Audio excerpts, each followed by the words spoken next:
Fala galera, boa noite, tudo bem? Podcast Conexão Portuária, GPND, preparação é o caminho. Como nós prometemos para vocês, várias feras do setor portuário vão estar sentadas aqui nessa cadeira hoje. E hoje não é diferente, nosso primeiro convidado, Luciano Leite, vamos falar de planejamento e carreira. E agradecer a todos vocês que estão seguindo o nosso canal, não esqueçam, hoje às 20 horas, lançamento do primeiro episódio, e não percam esse que vai bombar com toda certeza, planejamento e carreira com o nosso amigo e colega Luciano Leite. É uma honra poder falar que a gente teve o nosso primeiro convidado, já assim, abrindo na parte de convidados com chave de ouro. Uma pessoa que eu acompanhei, né, foi analisando a carreira, foi mostrando um desenvolvimento incrível dentro do segmento portuário. E várias vezes a gente foi, aí quando tivemos a oportunidade de se falar um pouco, que nós falamos nessa sequência de carreira, até mesmo por estados diferentes, por condições diferentes, por portos diferentes, é surpreendente o que essa pessoa vai agregar hoje para quem prestar atenção, para quem tiver entendimento do que vai acontecer aqui hoje. Luciano Leite, boa noite, um prazer, né? É um prazer incrível de ter você como nosso primeiro convidado. Então, cara, eu não tenho como descrever esse privilégio. E agora eu vou deixar à vontade para você falar quem é você, falar sobre sua carreira. Fica à vontade, meu irmão. Poxa, bacana. Obrigado pela oportunidade, pelas palavras e, satisfação poder estar aqui falando do que a gente gosta, né? Como dizem os baianos, e depois eu vou dizer por que os baianos, mas como dizem os baianos, nossa cachaça, né? Do dia a dia, né? A operação, mercado portuário, liderança, gestão. Então, assim, o prazer é totalmente meu. O Luciano, filho da Baixada Santista aí da área, né? Da região, nascido e criado no Guarujá, em Vicente Carvalho. E desde muito cedo vivendo com essa realidade do Porto, né? Mas muito à parte, muito longe, até porque, sem revelar idade, obviamente, aí deixa isso daí pra lá. Segredo. Mas óbvio que na minha infância o Porto ainda era muito precário, né? A privatização dos terminais portuários, da área portuária, começa ali na década de 90, então já ali na adolescência. Então a imagem que eu tinha do Porto ali na infância, das pessoas que trabalhavam no Porto, era aquela imagem muito marginalizada, da estrutura ultrapassada, arcaica. Então, embora a grande maioria das pessoas que moram aqui na Baixada Santista, né, Guarujá, de onde eu vim, tenham algum contato, alguma pessoa da família, algum parente, algum amigo que trabalha no Porto. Eu não tinha ideia nenhuma de trabalhar no Porto, cara, zero. Mas, surpreendentemente, aí, e que bom, né, que a vida foi levando por esse caminho, e a gente vai falar um pouquinho aí dessa trajetória e como aconteceu essa virada de chave, né, que fez com que eu tivesse essa mudança total de mindset, de uma pessoa que não tinha ideia nenhuma pela falta de conhecimento até.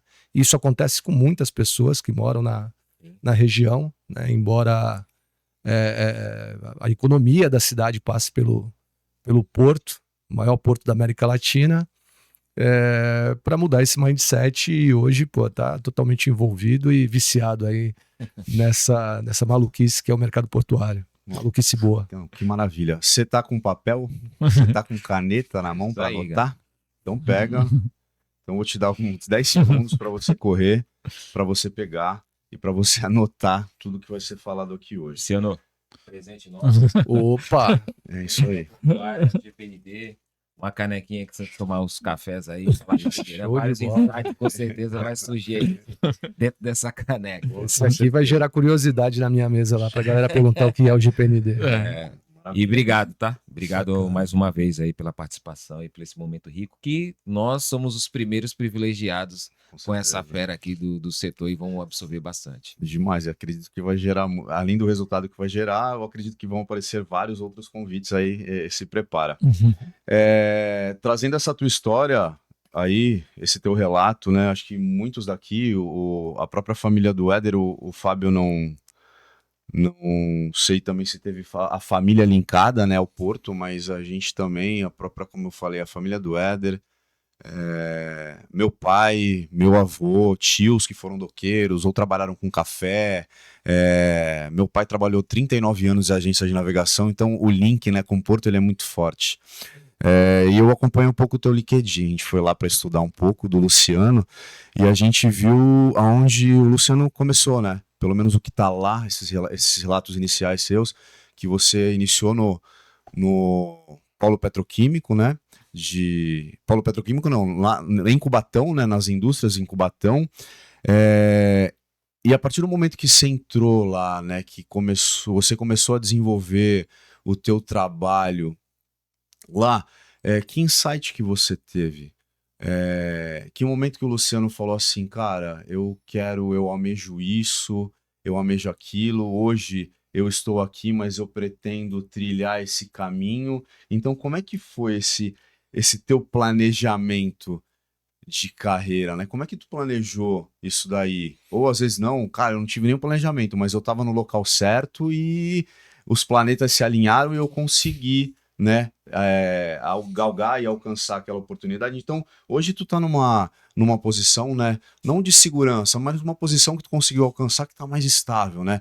Até o teu conhecimento, a tua experiência, né, de vida e das empresas das quais você teve oportunidade, ou elas também tiveram oportunidade de ter o Luciano, como é que tu preparou tudo isso? Como é que tu vislumbrou? Como é que foi esse planejamento? Cara, eu trabalhei no Polo, no Siderúrgica, e começo com 19 anos, né? E, cara, sempre, desde cedo, vim de família, não posso falar família humilde, família simples.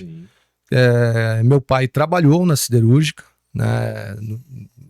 Mecânico de máquinas pesadas, e aí eu acompanhava aquela realidade, mas, pô, sempre querendo ter minha própria condição, minha própria renda, meu dinheirinho para fazer minhas coisas ali, minha mãe do lar. Então, cara, a gente não tinha uma condição abastada, né? Não faltava nada, mas, pô, também a gente precisava se ajudar, né? Se ajudar, ter em mente que, pô, não era uma condição que trouxesse um conforto total de ter as coisas que queria e tal. Então, sempre, desde cedo, queria trabalhar. Meu pai, num determinado momento, tinha uma oficina mecânica, eu ia para essa oficina para ajudá-lo a aprender também algumas coisas, enfim. Desde os 12 anos, fazia alguns bicos, trabalhava na praia. E foi indo, trabalhei em loja de autopeças e entro na Siderúrgica já com 19 anos, né? Cara, você perguntou da virada ali do clique. Meu clique foi logo, assim, um dos cliques, né, cara? Logo no começo ali, em 1997, iniciando num painel do laminador de tiras a frio. Na minha primeira função, conversando ali com o cara que era o padrinho, né? Tinha essa figura do padrinho, que era a pessoa que ia te ensinar, né, tudo que você precisava ali para poder andar sozinho depois de um determinado tempo, né? E aí eu perguntei para aquele cara, Timboré, o apelido dele. Porra, Timboré, beleza, cara? Quanto tempo você tá aqui nessa função? Ele, cara, tô aqui há 13 anos. Eu, de empresa? Ele, 13 anos. Eu falei, cara, o cara tá 13 anos no mesmo lugar fazendo a mesma coisa. Porra, me deu ali tipo um frio na espinha. Eu falei, cara, eu não quero isso pra minha vida não. Bacana, tô aqui, vou aprender tudo, mas, cara, não...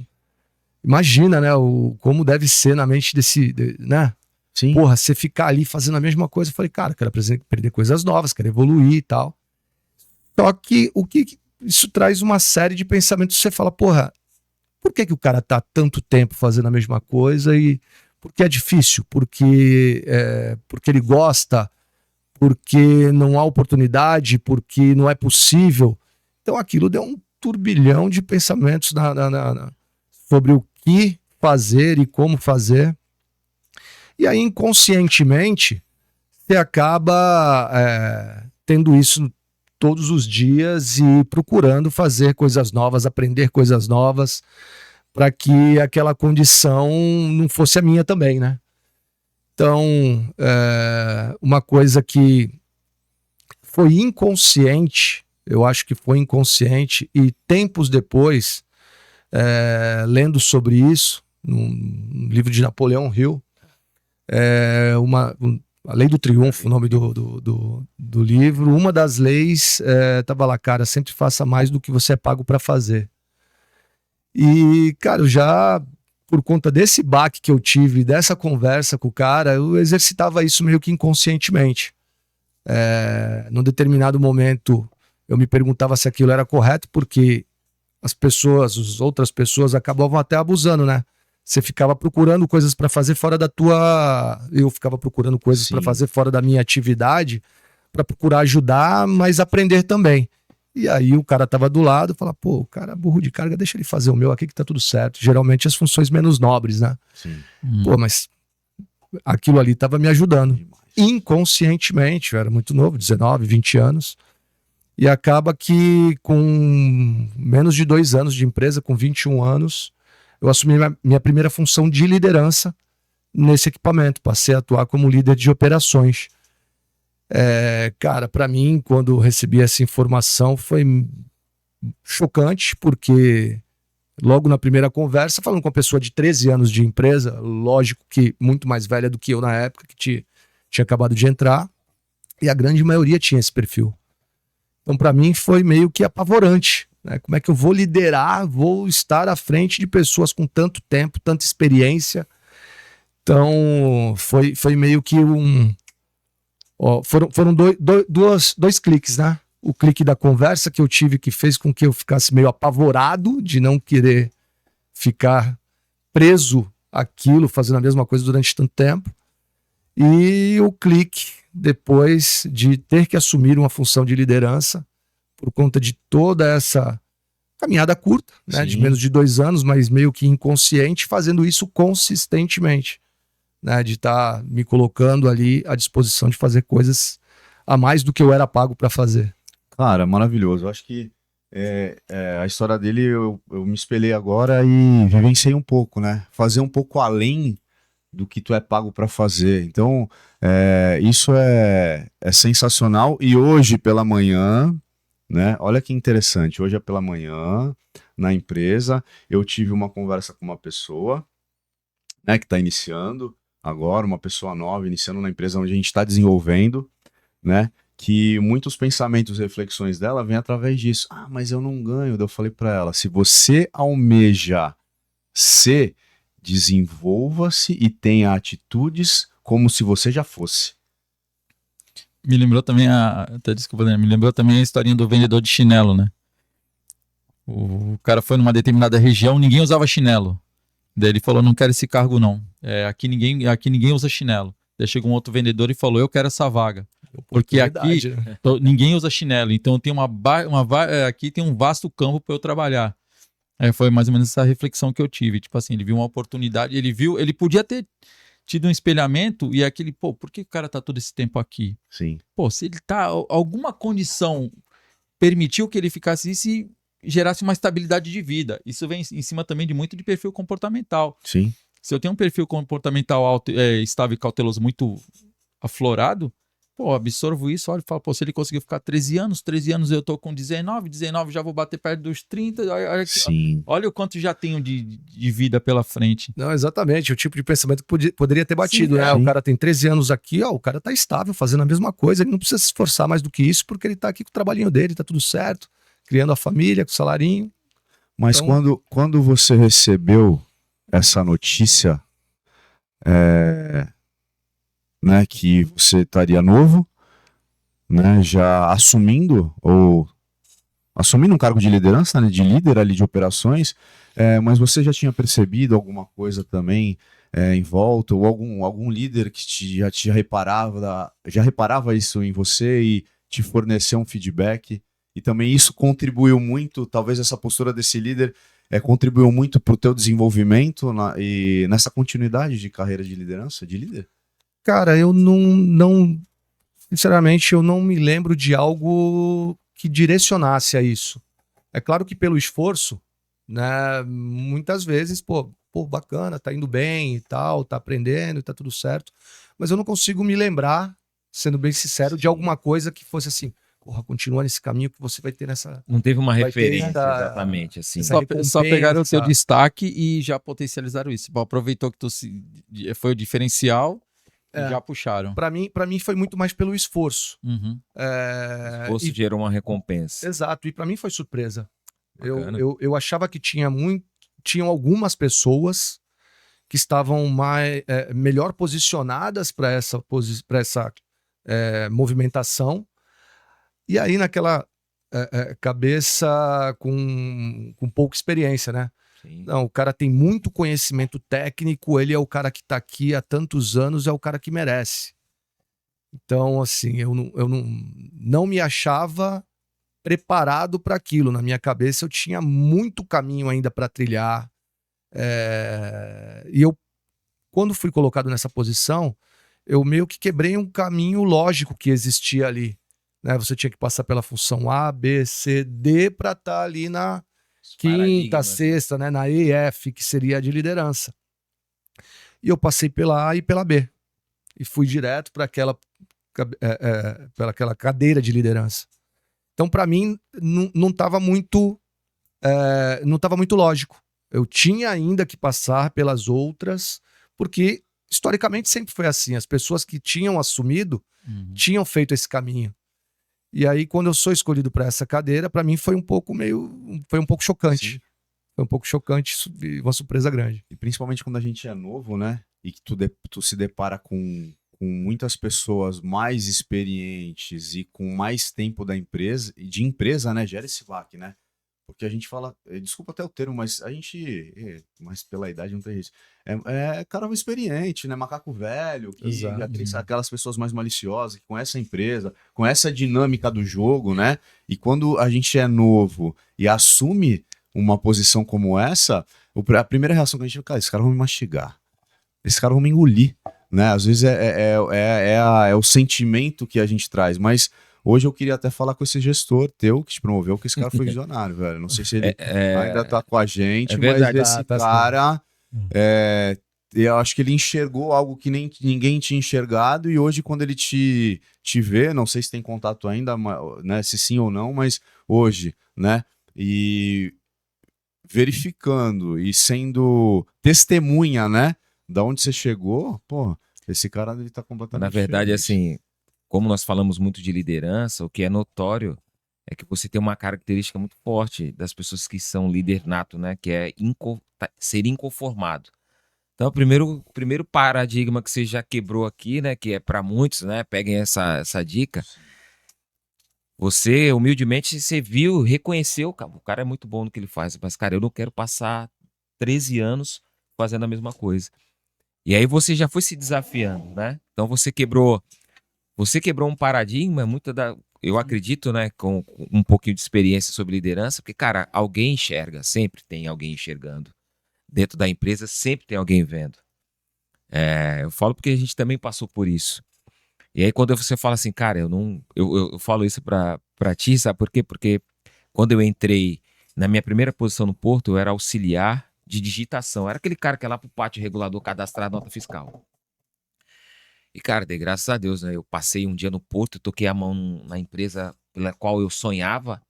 Eu falei, um dia eu vou entrar aqui. As coisas meio de doido nosso, né? Um dia eu vou entrar aqui. Assim como você, meu pai foi militar, hoje é militar da reserva, eu tentei seguir o caminho, não consegui, mas enfim. E aí quando eu entrei, cara, assim, eu falei, caramba, entrei. E aí eu fiz a mesma pergunta pra mim mesmo. Falei, caramba, porque a galera que já tava na digitação tava há alguns anos. E aí um dia eu falei pra hoje é minha esposa, na época ela é minha namorada, eu falei, caramba, eu não quero ser um digitador a vida inteira, não.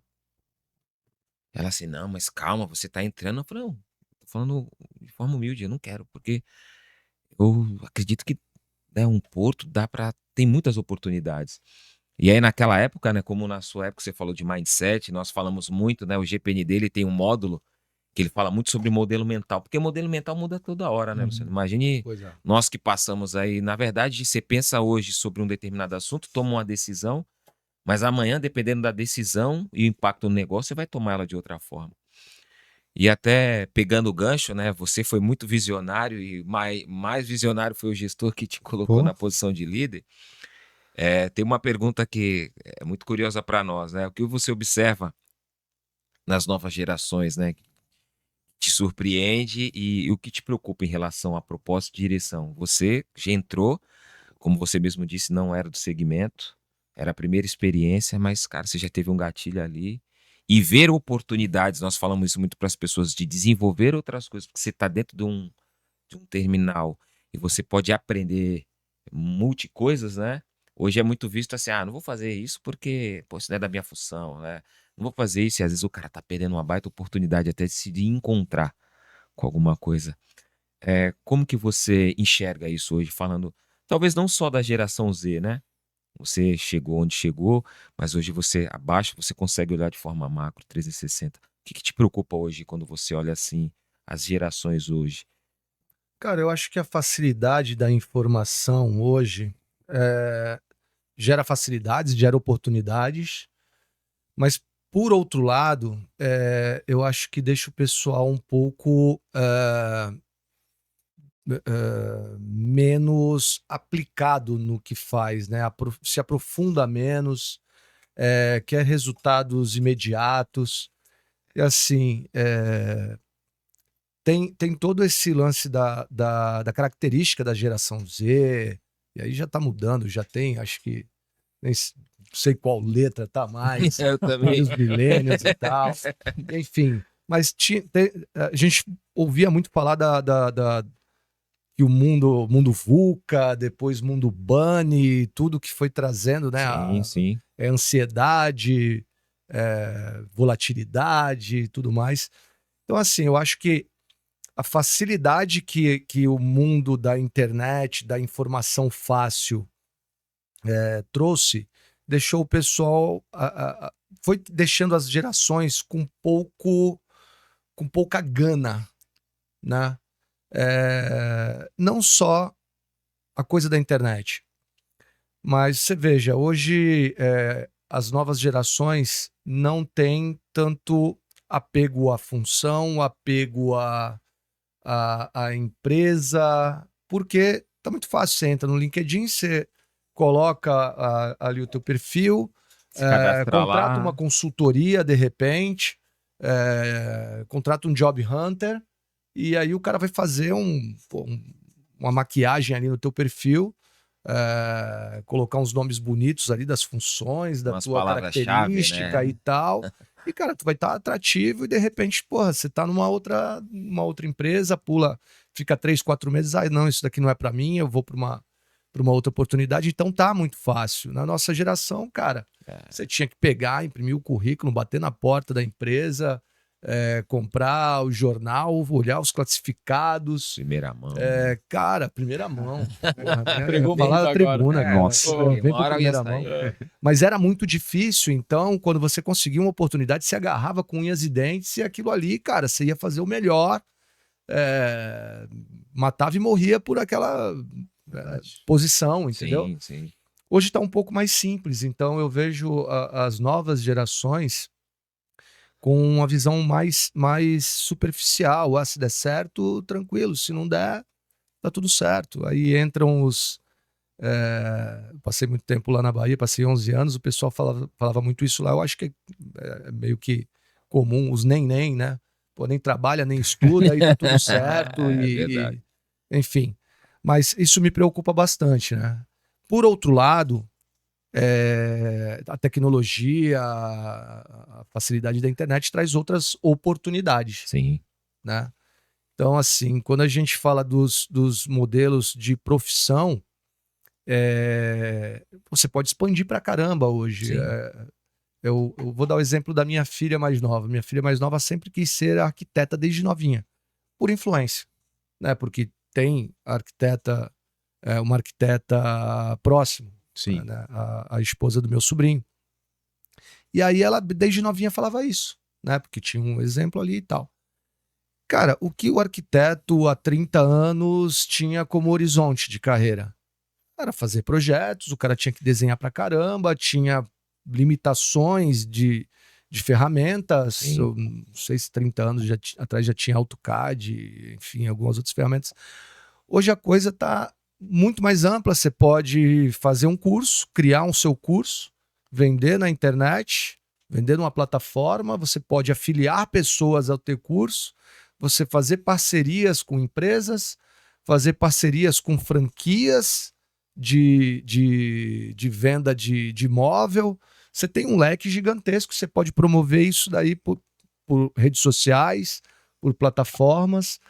Então, assim, ao passo que a facilidade tirou a gana, né, para algumas profissões mais tradicionais, para alguns sentimentos mais tradicionais a respeito da vida profissional, trouxe também uma facilidade de um leque gigantesco de opções dentro das profissões mais tradicionais, né? Sim. Então, assim, tem a parte boa, a parte ruim, cabe as pessoas, as pessoas mais jovens aí das novas gerações descobrirem, né, os caminhos. Mas, de fato, teve a parte um pouquinho de tirar o tesão da galera em fazer aquilo e se especializar e se aprofundar nas profissões. Mas acha que hoje o pessoal se desobrigou de aprender?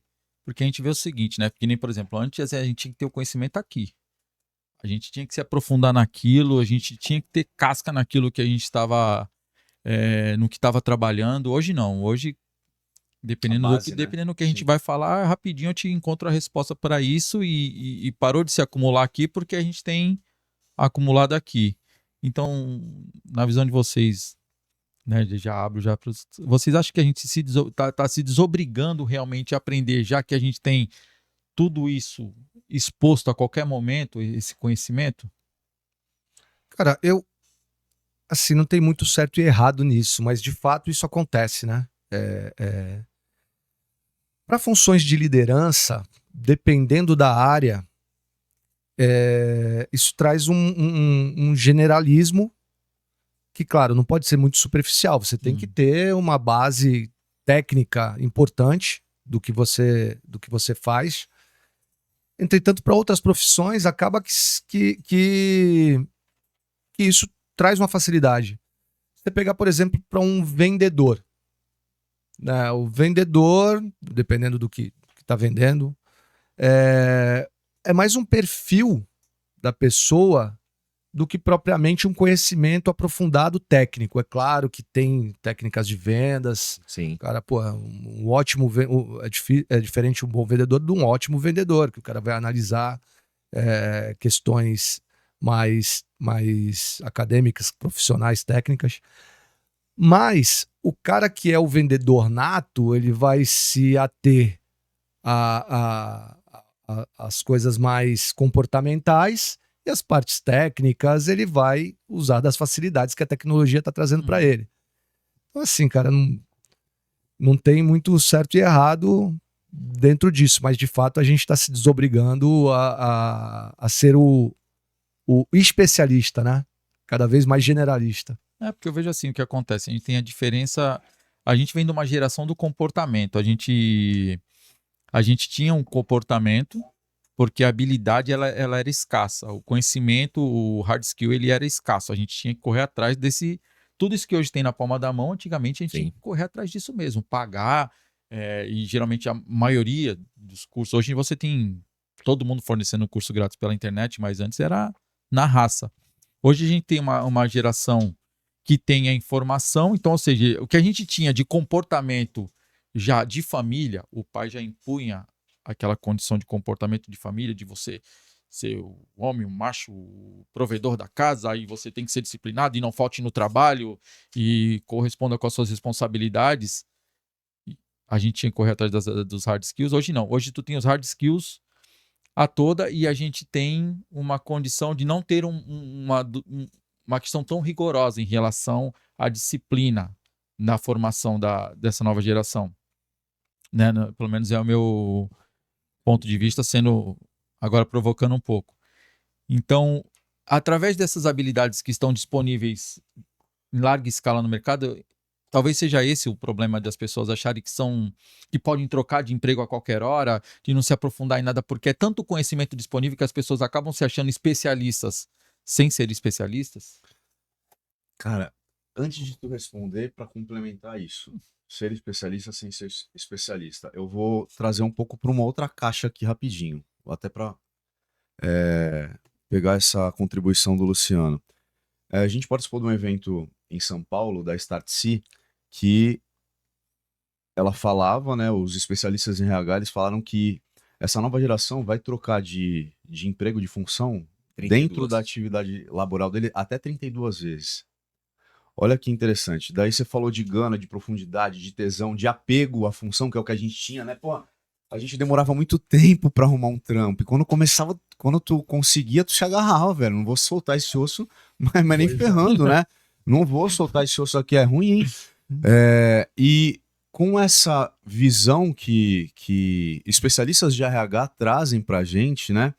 Como que tu acha, porque tu muito tempo na empresa, tu desenvolve uma cultura, tu tem um apego, né? Tu tem um calor, tu vive aquilo, né? E quando tu se identifica até com os propósitos da empresa, pô, traz até um outro sentimento de satisfação pra ti. Como é que, tendo essa informação, vivenciando tudo que você vivencia hoje, como é que tu acha que isso também pode impactar? Exemplos, né? A gente vem de uma empresa. Eu iniciei na Cargill, então a Cargill ela tinha uma cultura de segurança muito forte, né? E outros tipos também de culturas eram desenvolvidos outros tipos de trabalho além dessa linha da segurança, né? De desenvolvimento que ela sempre teve, de contribuir, né, para que as pessoas se desenvolvessem. Tanto que, pô, várias pessoas como o Éder e várias pessoas que começaram como office boys, pessoal do camp hoje em dia desenvolve carreira, atividade de liderança, né? Tem na empresa. Como é que tu enxerga essa questão da parte cultural dentro das empresas, com essa volatilidade, com essa troca? Como é que tu vai desenvolver algum tipo de cultura de pertencimento, né? De retenção de talentos? Como é que tu enxerga isso também, né? Como é que as empresas podem trabalhar, ou talvez a empresa que você está hoje, talvez tenha até um trabalho desse, né, de reter talentos, de segurar essas pessoas aí. Como é que tu enxerga isso, cara? De essa fato, volatilidade. De fato, as novas gerações, elas procuram um propósito, né? É a característica das novas gerações. Ao passo que os mais antigos, como se apegavam muito à cultura da empresa, eles se fundiam com o propósito da empresa, né? Mesmo que aquilo não fosse o propósito próprio da pessoa, né? Então você acabava criando uma simbiose e isso acaba que também criava uma dificuldade se você não estava muito satisfeito com o que estava fazendo, mas estava fazendo aquilo durante muito tempo, criava um receio de você mudar, né? De você, pô, peraí, cara, é isso que eu sei fazer, nesse contexto que eu estou inserido, porra, se eu mudar, cara, vai ser o fim do mundo. Como é que eu vou fazer isso? Não sou capaz. E trazendo um pouco para a minha realidade, e aconteceu um pouco comigo, né? Eu fiquei 9 anos na siderúrgica e eu, cara, criei uma raiz ali muito forte. Muito tempo, né? E eu tava, assim como muitas pessoas que são da minha época, e alguns ainda estão lá, e alguns já se aposentaram e tudo mais, mas criaram essa raiz e mesmo algumas pessoas, a exemplo do que eu comentei no início, de 13 anos fazendo a mesma coisa, ele permaneceu fazendo a mesma coisa durante muito tempo lá, além desses 13 anos, muitos permaneceram porque não conseguiram se desvencilhar, mesmo tendo capacidade de fazer coisa diferente ou querendo algo a mais. Ficaram presos ali naquela caverna, né, na caverna do dragão. Cara, e de fato, pra mim foi difícil pra caramba. Quando eu tomei a decisão de sair da empresa, eu era supervisor, cara, minha família ficou maluca. Como é que você vai largar isso e tal? Eu não larguei pra uma outra empresa. Eu larguei pra me aventurar, de fato.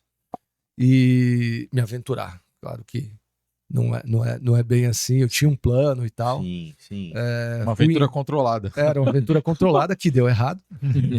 Eu fui empreender, mas, cara, eu estava muito seguro do que eu queria e estava muito seguro do que eu não queria. Aquele sentimento que me deu quando eu falei, conversando com um camarada de 13 anos lá de empresa, na mesma função, que foi no início da minha jornada, nesse momento dos 9 anos de empresa, eu já estava ali, cara, eu não quero fazer o que eu estou fazendo agora durante mais 9 anos. E a perspectiva, eu olhando ali, fazendo a leitura do que eu tinha ali de perspectiva, não era muito favorável. E eu tomei essa decisão. Então, assim, quando a gente fala das novas gerações, para eles é muito mais tranquilo, porque já é nativo do temperamento desse pessoal, dessa galera, Já nasce com ele. dessa geração, de cara, tá tranquilo, eu não vou criar raízes, se eu não me apegar, tá tudo tranquilo, tá tudo certo, e a metamorfose é simples. Pra gente era muito mais doído, cara. Era muito mais doído. Então, isso aconteceu comigo lá na saída da Uzi Minas. Fui empreender, apostei todas as minhas fichas, fali a empresa muito rapidamente, então eu fui meio que no all-in, R rápido, né, recomece rápido também, né? Então, isso aconteceu e neste ponto ocorre minha entrada no Porto, né? Enfim, e aí a gente vai falar sobre isso aí na sequência, mas realmente para as gerações mais antigas era mais difícil essa quebra de ligação. Ele falou uma coisa maravilhosa, que era o propósito da empresa, que a gente linkava muito, e hoje, se a pessoa, né, os mais jovens, não encontram um propósito que Troca é fácil. similar ao que eles acreditam, Aí é até a expressão que nós mais escutamos. Se não der certo aqui, eu vou para outro lugar. Exato. Não, e o contexto acaba deixando isso muito mais simples também, né? Porque a oferta de profissionais bem qualificados diminuiu muito, né? Todo o contexto de nação vai levando a isso, deterioração do ensino, da profissionalização, da industrialização também brasileira. Mas aí é muito mais lendo o contexto e não querendo politizar. Mas isso levou a isso, né? Existe uma escassez de mão de obra hoje muito forte. A mão de obra mais operacional, mais do dia a dia, cara, você tem. Mas cabeças pensantes, cara, para formar um planejador de pátio, de navio hoje, é muito complicado. É bastante complicado. Eu estava falando sobre isso mais cedo, num outro contexto, dentro da empresa, numa auditoria. Na verdade, a gente está tendo auditoria da matriz, pessoal de fora do país, e a gente estava contextualizando isso. Cara, existem funções aqui que a gente tem uma dificuldade gigantesca, e a competição, né, os outros nossos competidores do Porto têm muito mais facilidade por conta das funções operacionais. A gente, pega um operador de rate stacker, operador de RTG, a gente tem uma grande oferta, né? Até por conta das empresas de formação e da quantidade também, né? De equipamentos que a gente tem no complexo portuário de Santos. Mas, cara, você vai subindo o sarrafo ali para planejadores, dispatchers, monitores, a coisa fica muito complicada. Então eu acho que tem um contexto de nação aí que nos últimos 30 anos, de lá para cá, a gente foi modernizando a estrutura portuária e precarizando a mão de obra especializada. Você fala, há uns tempos atrás eu assisti não é um podcast, mas foi um programa, agora eu não me lembro, acho que é Galápagos, Foi o Paulo Souza, foi o Jaci, que é presidente da Fiesp, foi o vice-presidente da República. Ele falou exatamente o que você comentou. A pergunta foi direcionada para ele e perguntou para ele assim, o que você atrela à baixa produtividade? Era sobre o agronegócio, né? O bate-papo. E ele falou exatamente isso. Ele falou assim, eu falei, cara, eu atrelo à educação. Nós temos muito a melhorar na educação, porque isso reflete dentro das indústrias, dentro das empresas, dentro do agronegócio. E isso é bem importante. Pegando já o gancho, aproveitando, né, você aqui, o que você pode falar para essas gerações, independente de Y, X, Z, né? Eu também não sei qual é a geração que está agora. Mas qual o gatilho aqui para a galera realmente, né? Nós vivemos isso também, a gente sente essa dificuldade. E por sentir dificuldade, muitas das vezes você não tem o tempo para preparar, né? Você não tem o tempo para poder desenvolver, dependendo. Então você tem que buscar no mercado e a gente tem muito essa dificuldade. Qual é a mensagem que você pode trazer aqui para nós, para direcionar para eles? Cara, antes disso eu vou falar só sobre o que você comentou do lance da produtividade, né, da cultura. Eu estava em Orlando visitar uns amigos. Na verdade, eu fui para fazer um curso em Ohio, na Universidade de Ohio. Acabou o curso, fui para Orlando, minha esposa estava lá com a minha filha e fui pegar uma semana de passeio. Fui cortar o cabelo, cara. Um exemplo que eu dou direto quando eu falo sobre produtividade. É uma porto-riquenha, né, a moça que foi cortar meu cabelo. Sentei lá, comecei a conversar e tal. 5 minutos, acabou o corte, ela... Ready? Eu... Já. Aí, falei, cara, já acabou? Tem mais alguma coisa? Não, já acabei, tá tudo certo, tal, tanto. Falei, cara, aí eu olhei, pô, falei, tá faltando alguma coisa? Não, tava cortado, tava tudo certo. E aí tu compara com o que tu tem no Brasil. Você vai sentar pra cortar o cabelo num barbershop, o cara vai demorar uns 30 minutos no mínimo. Sim. Em média ali, uns 40, aí o cara vai fazer o pezinho e vai fazer isso, e puxa o negócio, conversa contigo, troca uma ideia, te trata bem, e aquela coisa toda. E eu conversando com ela, falei, cara, falei isso pra ela, né? Falei, no Brasil, porra, vai demorar uns 30 minutos pelo menos, corte masculino simples. Ela falou, cara, eu ganho pelo que eu faço. Eu tenho que cortar mais cabelos pra ganhar mais. Então, eu corto rápido, eu aprimorei técnica de cortar rápido, mas assim, não faltava nada do que faria aqui, entendeu? E rápido. Então, de fato, a cultura da produtividade, né? Pô, você vai, no mesmo exemplo, na mesma viagem. Você tá num restaurante, tá comendo ali e tal, a garçonete já vem, o garçonete chega, já coloca um copo d'água do teu lado ali, vai pedir? Já te acelera para pedir o negócio. Você acabou de comer e tal, ela já vai tirando tal, não sei o que, já coloca a conta. Você não pediu a conta, mas já coloca a conta na tua mesa. Porque é a mesma coisa. Ela vai ganhar pelos tips, que é cultural, você vai dar a gorjeta ali, e quanto mais pessoas sentarem ali e saírem... Aumenta o ganho dela. Aumenta o ganho dela. Então, assim, são exemplos simples, mas que você já pega a cultura do dia a dia e você consegue ver o contexto como um todo de nação, né? A gente não tem a cultura de produtividade. Não. E cara, e falando em relação a mensagem e tudo mais, eu acho que o que fica muito forte pra mim é isso que serviu pra mim lá no começo, né, cara? Sempre fazer mais do que você é pago pra fazer, porque sempre alguém vai estar olhando, cara. Aquele negócio de... O contrário disso, né? Cara, não, porra, vou enrolar aqui que ninguém tá vendo. Pô, isso aqui, pô, entrego depois. Isso aqui, pô, se eu entregar pela metade tá tudo certo porque ninguém me cobrou. Então, tem muito disso, né? Então, se pudesse dar um conselho pra alguém, eu acho que esse seria o principal, né? Meu avô, ó, que Deus o tenha em bom lugar, né, Manuel? Sinistro. Ele falava muito isso, cara. Por pior, tu quer crescer, tu almeja realmente evoluir.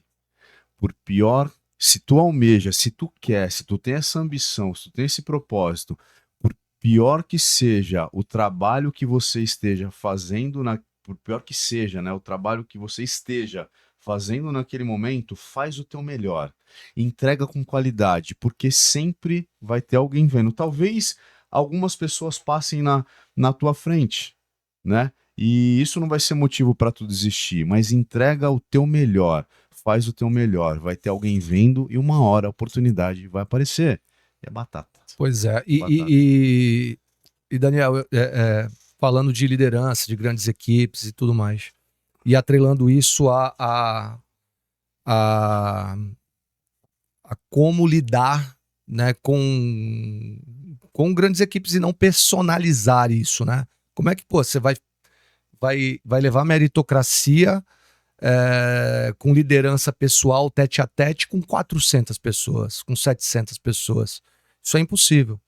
Então eu tive um desafio na empresa anterior, em Salvador.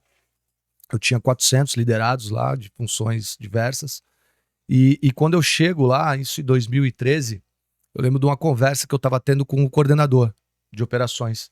A gente saiu pelo pátio para fazer o reconhecimento, meu primeiro dia de empresa. E eu pergunto para ele, cara, me diz uma coisa, me lista aí quem são os melhores operadores de Portainer, cara. Ele, fulano, cicrano, beltrano. Eu falei, tá, beleza. Pô, me mostra aí os números desses caras, me mostra a produtividade da galera.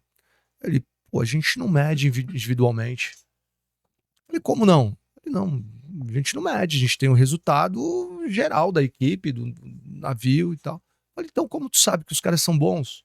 Não, pô, isso aqui que eu te falei, pô, o cara é bom, é ferramenta, o cara nunca falta, faz tudo que a gente pede pra ele e tal. Eu falei, meu Deus. E aí eu falei, pô, temos um problema. E aí o que acontece? Cara, se você não tem ferramentas de meritocracia, de você diferenciar o cara produtivo do não produtivo, o cara proativo do reativo, o cara que se esconde do cara que se apresenta, você desanima o produtivo. Num determinado momento, pô, ele não vai dar mais o que ele poderia dar. E você não incentiva o cara que está ali encostado a melhorar.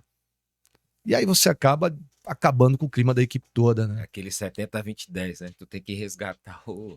Tu tem os 20 bons, 70 mediano e tem aqueles 10 que você tem que... Pois é. E aí, cara, a gente rapidamente implementou ferramentas para poder mensurar individualmente o desempenho de cada operador, né? E, pô, existia sistema operacional que permitia isso. Não estava totalmente formatado, mas a gente organizou isso com a ajuda do pessoal de TI, colocamos ferramentas e passamos a medir individualmente a produtividade. Cara, deu um problema no início. Problemaço, principalmente com o sindicato. O pessoal foi no sindicato brigar, claro, quem foi? Não foram os mais produtivos, não foram os melhores. Era o pessoal que estava ali encostado e estava tudo tranquilo e estava na comodidade. O pessoal foi no sindicato, cara, ó, os caras estão cobrando produtividade, estão me apertando, vai dar merda, vai dar acidente, a gente vai ter que correr. Cara, e não era nada disso. Então, atrelei ali, junto com o pessoal de RH, junto com o pessoal de safety, algumas métricas e bonificações para essa galera. Então, assim, a gente pagava um percentual a mais para os melhores de cada equipamento, de cada turno, no Vale Alimentação. E por que no Vale Alimentação? Porque o Vale Alimentação geralmente vai para a mão da esposa. E a esposa vai ter aquele tantinho a mais no mês, ela vai olhar, pô, o que é isso aqui que tu tá a mais aqui? Porra, é que eu fui bom pra caramba, eu fui o primeiro da minha função. Gatilho... Ela, opa, ganhei uma aliada. Ganhei várias aliadas, cara. Então a galera, as próprias esposas, no caso, tinha mulheres na operação também, os maridos, acabavam sendo os aliados. E cara, isso trouxe um resultado sensacional, porque aquela borra, né, posso dizer assim, a galera que estava ali embaixo escondida, a gente deu condição para a galera se mostrar e melhorar. E tinham alguns que realmente não queriam, estavam ali porque, pô, para passar o tempo. E ficou muito evidente quem queria, quem não queria. Lógico que houve uma depuração com base para depuração. Tá aqui, os números estão aqui. E claro que não foi a curto prazo, né? Foi com acompanhamento da gestão, da supervisão, feedbacks, recursos, junto, inclusive, o pessoal da RH, assistente social, Às vezes o cara tá mal por conta de problema familiar. Sim. Então a gente direcionava, fazia todo um trabalho. Cara, isso deu um resultado sensacional. A gente conseguiu aumentar a produtividade de uma forma bem bacana. E o segmento disso foi muito legal, cara, porque a gente passou a fazer um dos melhores do ano. Isso era bimestralmente, essa medição. E aí, na sequência, no ano seguinte, a gente começou a fazer os melhores do ano. E aí, o melhor do ano, pô, a gente tava na Bahia, né? Então, a gente conseguiu viabilizar para os melhores do ano um final de semana com a família, né? Era mais 3 acompanhantes, mulher e 2 filhos. Final de semana num resort na Costa do Sauípe. Porra, você imagina. E aí a gente fazia como viabilizar de mandar todos os melhores juntos. Virava uma puta festa, o pessoal do RH ia lá, registrava, isso ficava nos murais, passando na TV corporativa. Cara, a galera ficava maluca. Todo mundo queria ser o escolhido do melhor do ano e, pô, ter essa experiência. Você imaginava ali o cara, pô, numa função básica, ganhando um salário, né, de funções básicas, pô, de repente nunca ia ter essa oportunidade de ter, né, uma viagem como essa num resort. E aí o cara tinha isso viabilizado pela empresa. Isso para a empresa já não gera custo, gera valor, né? Porque demais. É algo que é um impacto é gigantesco. Engajamento, enfim, não era somente a produtividade em si, né? Mas é muito bacana. Cara, isso daí tu conseguiu enxergar isso, trazendo até uma estratégia, né, para mensurar o resultado lá de forma individual, que transformou, né, às vezes de uma necessidade que tu tinha, né, de entendimento até para reconhecer, transformou numa estrutura maravilhosa dentro da empresa. Tá maluco? Virou um programa de fato. Isso interferiu em LGPD, uma série de coisas. Nossa. Transformou a cultura, né? Exato. Transformou a cultura. Sandro, deixa eu fazer agora mais um momento de reflexão aqui. Hoje, com essa bagagem que você tem, se você pudesse voltar lá para o início, o primeiro dia seu, vou usar como exemplo a siderúrgica, não, ou o Porto. Porto, né? Usando como exemplo o Porto. O primeiro dia foi chamado lá. Até porque tu vai acessar. Saiu, né? Até porque ele saiu para entender e ele voltou. Qual o conselho ou qual os conselhos? Aí você mensura a quantidade deles que você. Hoje, se você tivesse esse tempinho com você nesse primeiro dia, qual você daria que você saberia que hoje impactaria ainda mais nos seus resultados? Ah, cara, acho que, porra, nunca deixar de estudar e se aperfeiçoar, cara. Quando eu entro lá na siderúrgica, eu entro por necessidade, não era uma coisa assim, porra, quero ser um metalúrgico e tal. Uhum. Entro por necessidade e meio que a vida foi levando pelos caminhos, né? Tanto que pro Porto, eu não tinha a mínima ideia de entrar no Porto, como eu comentei aqui no início. Mesmo já na siderúrgica, cursando comércio exterior. E eu cursei comércio exterior também pelo fato da vida ir levando ali pelo caminho e não por ter ideia de trabalhar no Porto. E cara, depois que eu entro no Porto, um mundo novo se abriu. E eu fui me capacitando e buscando essa capacitação cada vez mais, né? Então, assim, se eu pudesse dar o conselho para o Luciano lá de trás, era, cara, não pare de estudar nunca, se capacite cada vez mais. Faço isso hoje ainda, estou começando um mestrado agora em logística. Completei um curso de gestão bem denso no ano passado.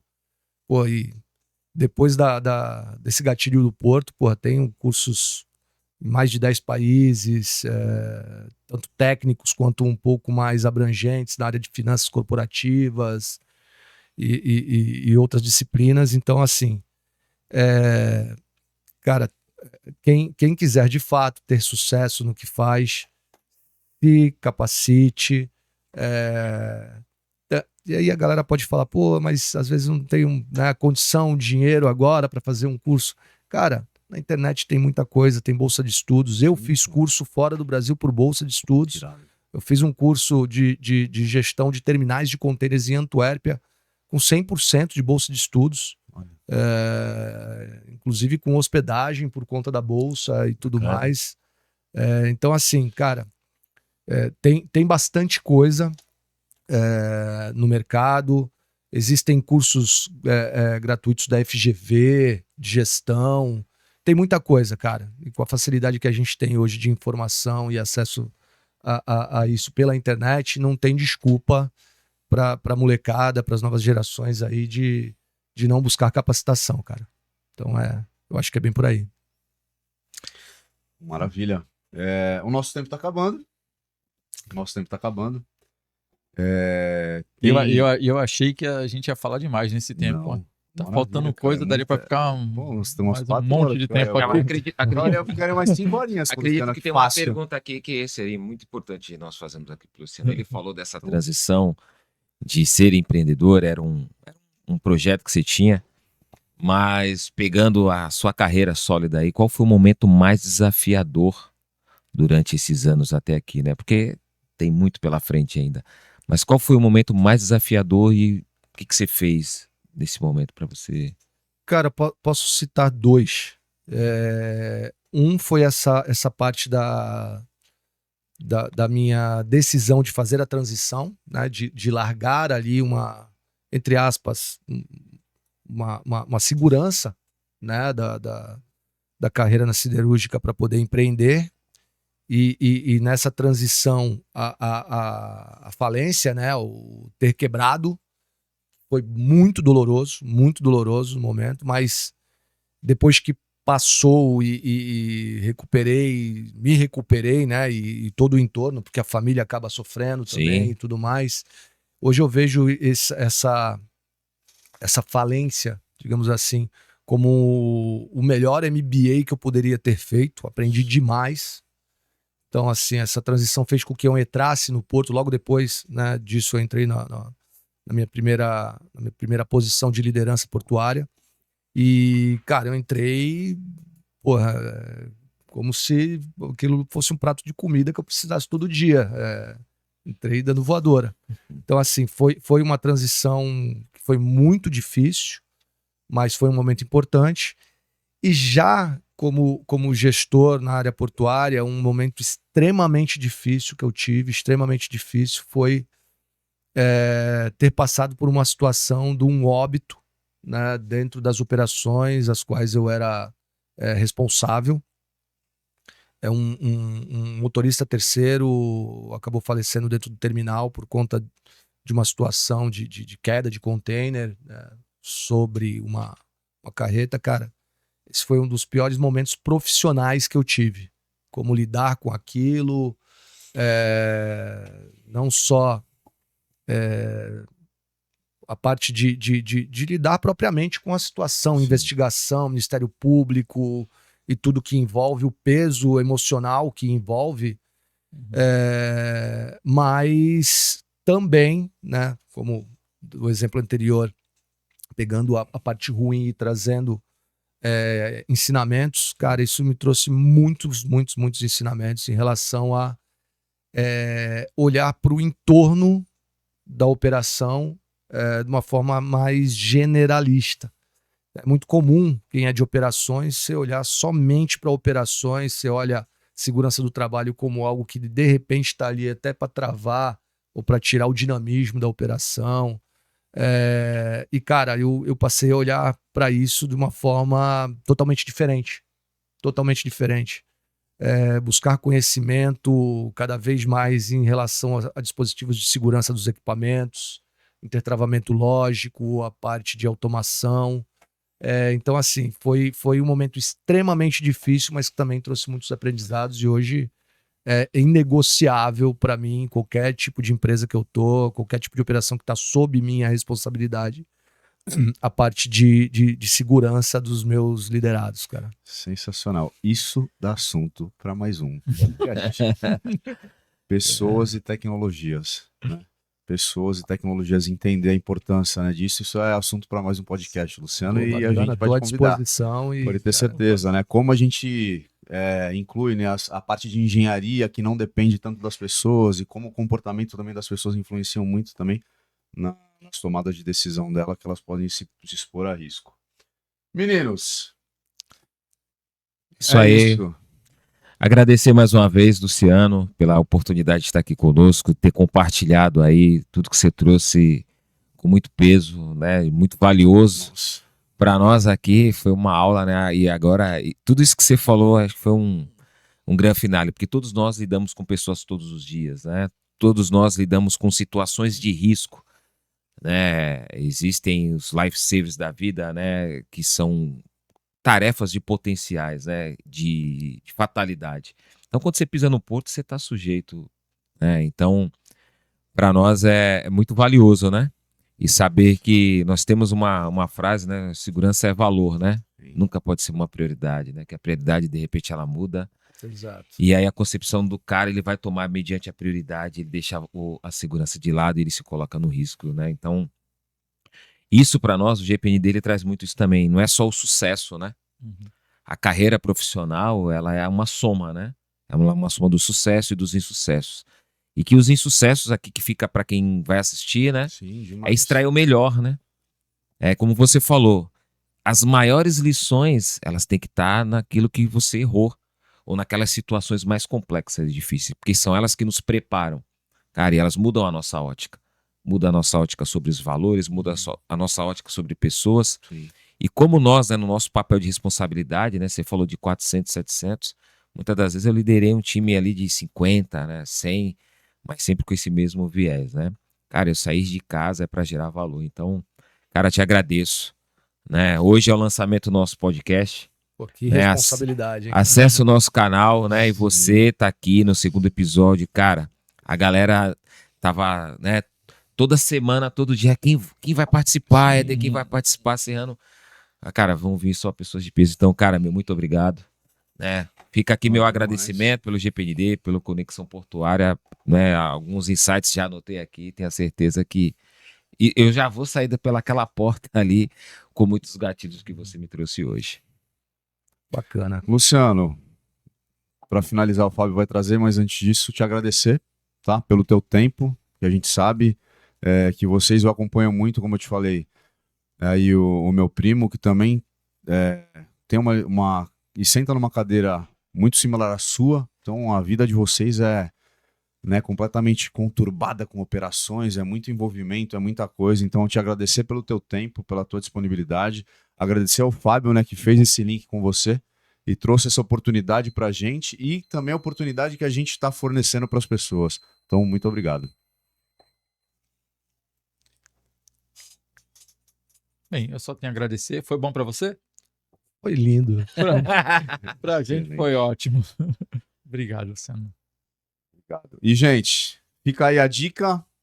Esse foi o segundo episódio, né? O primeiro episódio a gente fez falando sobre um pouco da nossa vida, da nossa carreira, Éder, Fábio e Daniel. Hoje a gente teve a oportunidade de receber o Luciano, que trouxe um pouco, né, da experiência dele, de carreira, de vida principalmente, o que mudou, os gatilhos que transformaram também a vida dele, né? E um que ele trouxe, que a gente fez uma anotação aqui, imprescindível, que é a intenção que você tem de melhorar. Se você tem realmente essa intenção, estuda, se aperfeiçoa, que os resultados eles vão aparecer e você vai conseguir novas oportunidades na sua vida e na nossa carreira. O nosso muito obrigado, uma boa noite e até o próximo episódio.